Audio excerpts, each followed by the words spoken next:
ہرقل شاہ روم نے قریش کے قافلے میں ایک آدمی بلانے کو بھیجا، اور اس وقت یہ لوگ تجارت کے لیے ملک شام گئے ہوئے تھے، اور یہ وہ زمانہ تھا جب رسول اللہ صلی اللہ علیہ وسلم نے قریش اور ابو سفیان سے ایک وقتی عہد کیا ہوا تھا۔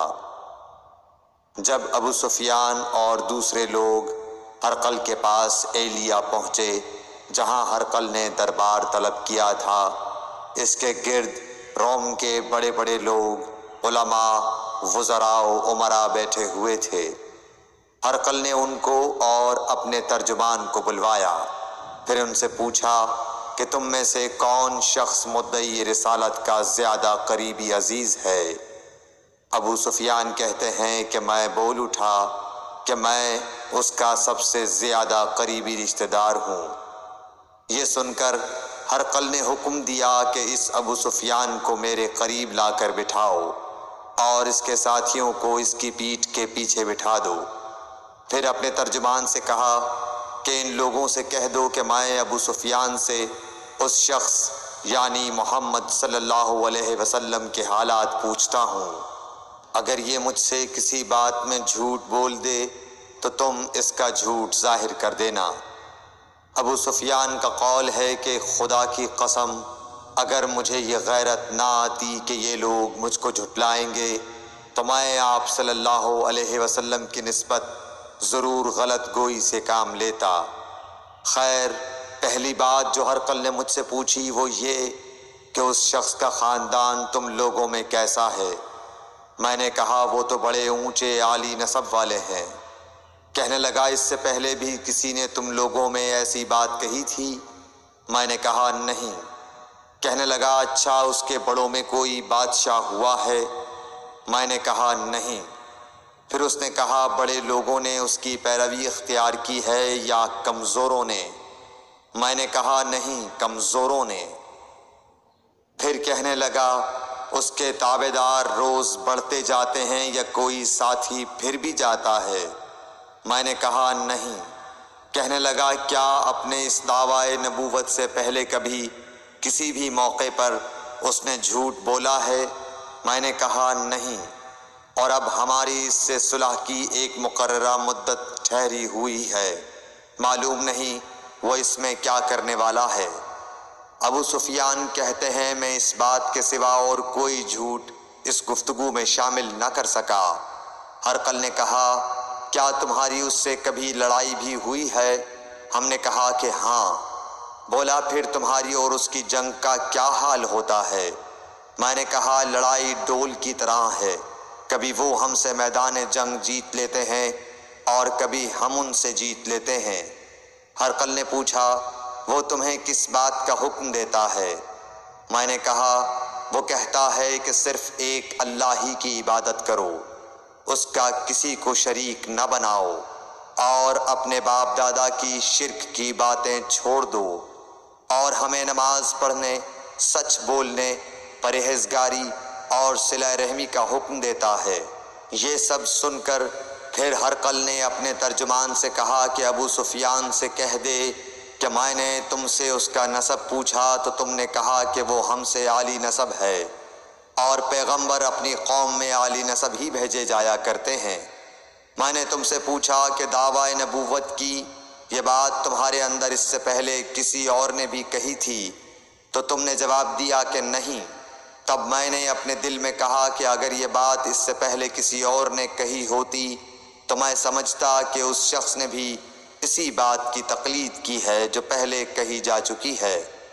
میں نے تم سے پوچھا کہ اس کے بڑوں میں کوئی بادشاہ بھی گزرا ہے تو تم نے کہا کہ نہیں۔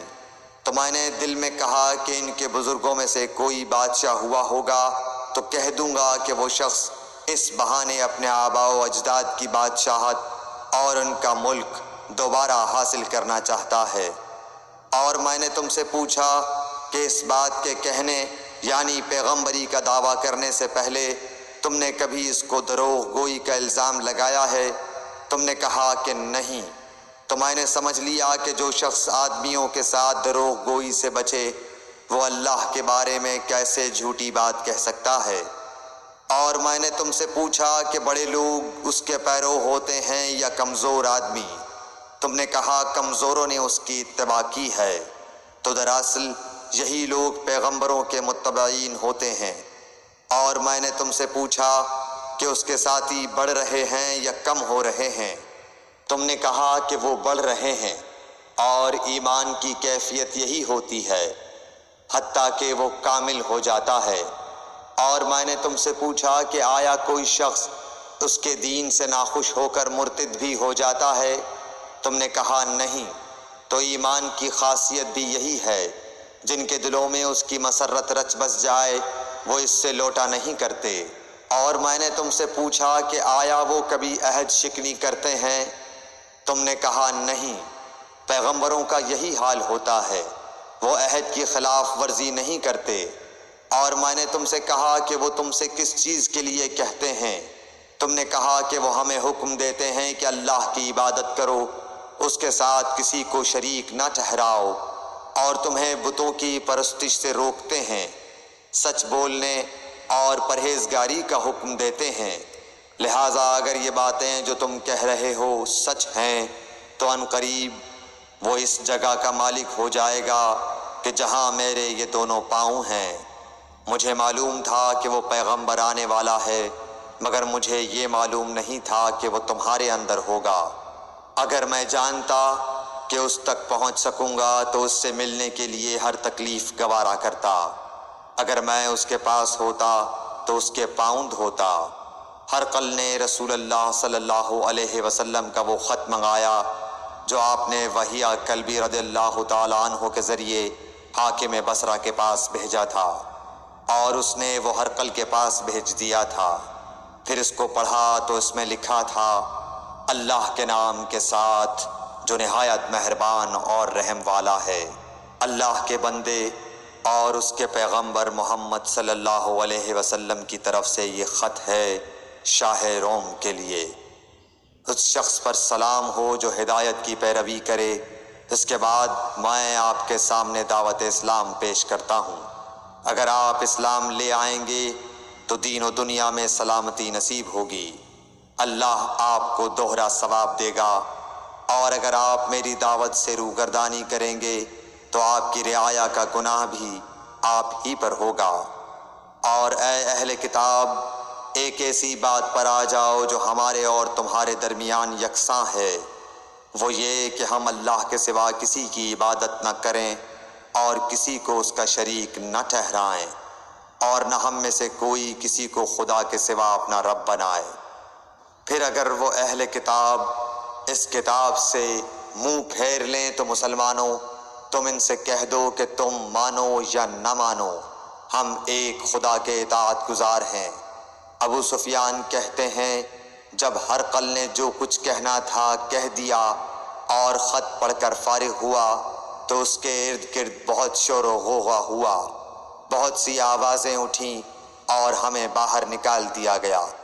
تب میں نے اپنے ساتھیوں سے کہا کہ ابو کبشہ کے بیٹے حضرت صلی اللہ علیہ وسلم کا معاملہ تو بہت بڑھ گیا۔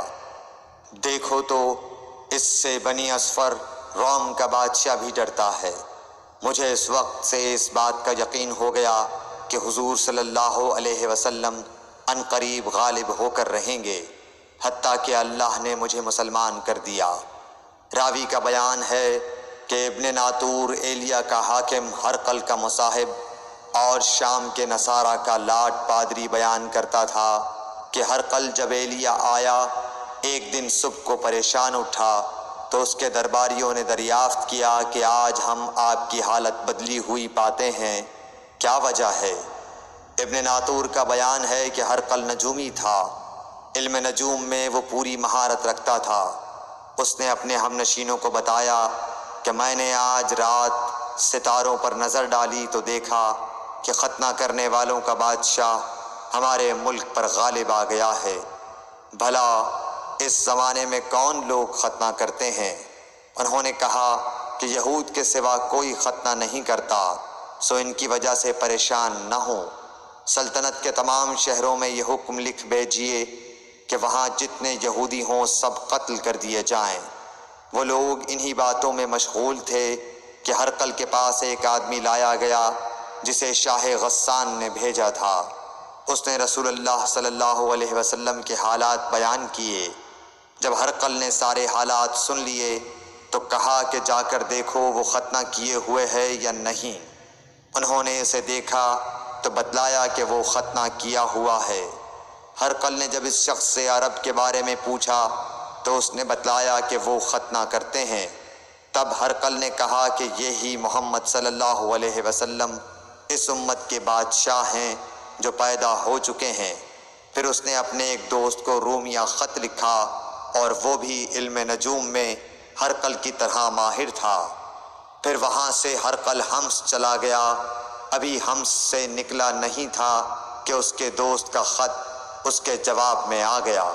اس کی رائے بھی حضور صلی اللہ علیہ وسلم کے ظہور کے بارے میں ہرقل کے موافق تھی کہ محمد صلی اللہ علیہ وسلم واقعی پیغمبر ہیں۔ اس کے بعد ہرقل نے روم کے بڑے آدمیوں کو اپنے حمص کے محل میں طلب کیا اور اس کے حکم سے محل کے دروازے بند کر لیے گئے۔ پھر وہ اپنے خاص محل سے باہر آیا اور کہا، اے روم والو، کیا ہدایت اور کامیابی میں کچھ حصہ تمہارے لیے بھی ہے؟ اگر تم اپنی سلطنت کی بقا چاہتے ہو تو پھر اس نبی صلی اللہ علیہ وسلم کی بیعت کر لو اور مسلمان ہو جاؤ۔ یہ سننا تھا کہ پھر لوگ وحشی گدھوں کی طرح دروازوں کی طرف دوڑے مگر انہیں بند پایا۔ آخر جب ہرقل نے اس بات سے ان کی یہ نفرت دیکھی اور ان کے ایمان لانے سے مایوس ہو گیا تو کہنے لگا کہ ان لوگوں کو میرے پاس لاؤ۔ جب وہ دوبارہ آئے تو اس نے کہا، میں نے جو بات کہی تھی اس سے تمہاری دینی پختگی کی آزمائش مقصود تھی، سو وہ میں نے دیکھ لی۔ تب یہ بات سن کر وہ سب کے سب اس کے سامنے سجدے میں گر پڑے اور اس سے خوش ہو گئے۔ بالآخر ہرقل کی آخری حالت یہی رہی۔ صحیح بخاری حدیث نمبر 7۔